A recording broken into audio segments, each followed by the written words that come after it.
to, ko var ar lielu izdarīt, var arī ar mazu tehniku, bet otrādāk nav iespējams. Bez šīs tehnikas to nevarētu izdarīt, jo šī tehnika ir tāda, kas negrimst, viņi iet, viņi ved kravu. Vai, Elizabete, tu zini, kas ir šis? Kas tas ir? Tautā viņi sauc par ko?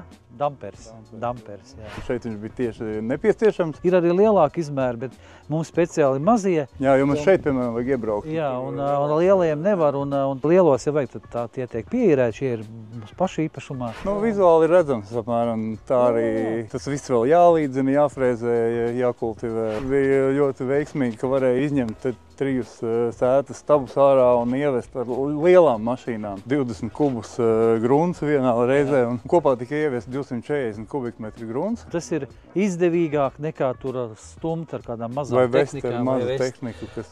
Izņemt ārā stabus, liekas šausmas ārprāts, bet tas pareiģinot matemātiski ir izdevīgāk un ātrāk un ērtāk izdarām. Kaimiņi sākumā bija ļoti nobažījušies par to, ka te ir viņiem kanalizācija, tur ir caurteka un kaut kur ir elektrība, bet beigās mēs viņus pārliecinājām, ja nu mēs kaut ko izpostīsim, tad mēs neturpināsim darbu šeit, bet sakārtosim viņa lietas pirmā kārtā.